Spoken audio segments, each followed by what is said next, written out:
तो वसुधैव कुटुंबकम चैनल में आप सबका स्वागत है। तो चलिए हम चलते हैं अपने विषय वस्तु की ओर। विषय वस्तु जानने योग्य बातों में हमने जिस अंक को चुना है, जिसका साहित्य में गूढ़ अर्थ होता है, वो अंक है 10। तो 10 अंक में हमने सबसे पहले दशावतार स्तुति को चुना है। तो दशावतार में आज जिस हम अवतार पर प्रकाश डालेंगे वो अवतार हैं भगवान के वराह अवतार। प्राचीन समय की बात है, एक हिरण्याक्ष नाम का राक्षस था। उसने पृथ्वी पर काफ़ी आतंक फैला रखा था और उसने क्या किया था कि पृथ्वी को पाताल लोक में जाकर गंदगी में छुपा दिया था। आप सबको पता है कि जब जब भगवान का अवतार हुआ है, कब हुआ है, जब हमारे पृथ्वी पर राक्षसों का आतंक फैला है, तब तब उनका अवतार हुआ है।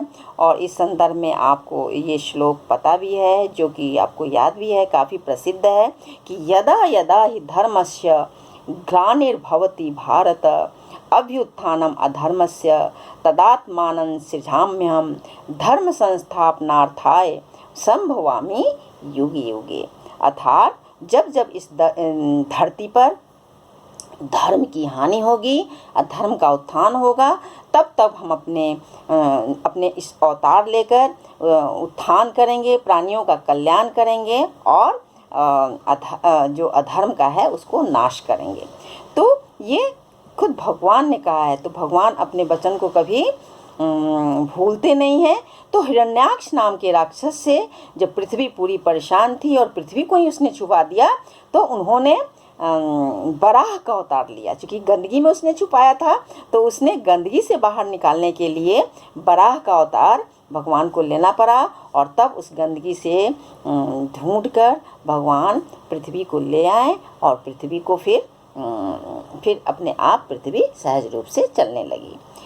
तो कई लोग ये कहते हैं कि पृथ्वी, जो हम भौगोलिक दृष्टिकोण से, जिनके पास भौगोलिक दृष्टिकोण है, या मैंने भी भूगोल पढ़ी है, तो उनके पास वो कहते हैं कि आखिर जो हिरण्याक्ष नाम का राक्षस था, वो पृथ्वी को जो पाताल लोक, यानी कि जो हमारी पानी है, समुद्र है, ये सब पाताल लोक जहाँ पानी पानी होता है, तो वहाँ छुपा कर रखा था। तो आखिर ये तो पृथ्वी का ही एक अंग है। भौगोलिक दृष्टिकोण से आप देखिए तो ये पृथ्वी का ही अंग है कि 3 भाग पर, हमारे 3 भाग पर इस धरती पर पानी है और 1 भाग पर स्थल है, यानी कि मैदान है।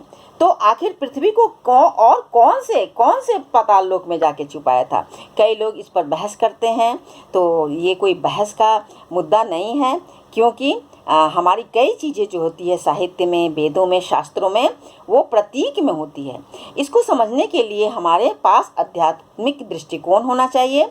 इसको हम इस तरह से भी समझ सकते हैं कि जो पृथ्वी थी वो हमारे सात्विक वृत्ति, देवत्व की प्रतीक थी, अच्छाई की प्रतीक थी और आध्यात्मिकता की प्रतीक थी। सारी अच्छाइयों की प्रतीक पृथ्वी थी। और वहाँ पर राक्षस जो था वो तामसिक वृत्ति का प्रतीक था, सारी बुराइयों का प्रतीक था, आतंक का प्रतीक था। तो भगवान ने उस राक्षसी वृत्ति से आध्यात्मिक शक्ति को, सात्विक शक्ति को, अच्छाइयों को बचाकर अपना एक कार्य किया, उत्तम कार्य किया वराह के रूप में। तो यहाँ हम प्रतीक रूप से इसका अर्थ ले सकते हैं। कई लोग ये कहते हैं कि श्री कृष्ण भगवान की 16,000 रानियाँ थीं, तो क्या ये संभव है? तो अगर आप शास्त्र पढ़ें, अगर आप कई हमारे उपनिषदों, आरण्य के पुराणों में हैं, ये वर्णित ग्रंथों में अगर आप पढ़ें, तो आप जानेंगे कि यहाँ पर जो रानियाँ थीं वो शारीरिक रूप से ही नहीं थी, वो एक जीव थी, यानी जीवात्मा और परमात्मा का मिलन। तो हर जीवात्मा की जो मुक्ति कब होती है? जब उसकी आत्मा से, परमात्मा से मिलन होती है। यानी जो रानियां थीं या जो गोपियां थीं, जबकि सबके साथ जो रासलीला उन्होंने किया, लोग कहते हैं इतने के साथ उनका प्रेम संबंध था, तो वो बात केवल लौकिक रूप से सत्य नहीं है, इसका एक आध्यात्मिक अर्थ है। यानी जीवात्मा परमात्मा से मिल रही थी, चाहे वो उनकी रानियां हों या चाहे गोपियों हों। तो अगर आपको हमारे जो हिंदू धर्म में इन चीज़ों को समझना होगा, तो आपको हमारे शास्त्रों को पढ़ना होगा। और इसके लिए आपके पास भौगोलिक दृष्टिकोण तो है, वैज्ञानिक दृष्टिकोण भी है, लेकिन आपके पास जो कमी है या हम सभी के पास कमी होती है, वो है आध्यात्मिक दृष्टिकोण। तो आध्यात्मिक दृष्टिकोण को व्यापक करने के लिए आपको हमारे शास्त्रों का अध्ययन करना पड़ेगा। हो सके तो वेदों को भी पढ़िए, हो सकता है वेद से ही सारी चीज़ें निकली हैं, उपनिषदें, आरण्य के जो क्या कहते हैं, जो ग्रंथ जितने हैं, उपनिषद, पुराण, है ना, ये सब आप अगर जानना चाहते हैं, अपने दृष्टि को और व्यापक करना चाहते हैं, तो वेदों को ज़रूर पढ़िए। अगर आपको समय मिले तो ज़्यादा नहीं, थोड़ा थोड़ा करके ही पढ़िए, तो आपको दृष्टि जो है वो व्यापक हो जाएगी और इन चीज़ों को आप समझ पाइएगा। तो चलिए, आज के एपिसोड में बस इतना ही। अगर मेरा वीडियो पसंद आए तो इसे लाइक कीजिए, शेयर कीजिए और सब्सक्राइब कीजिए। और चलिए फिर मिलते हैं अगले वीडियो में अगले विषय वस्तु के साथ। तब तक के लिए जय हिंदी, जय भारत।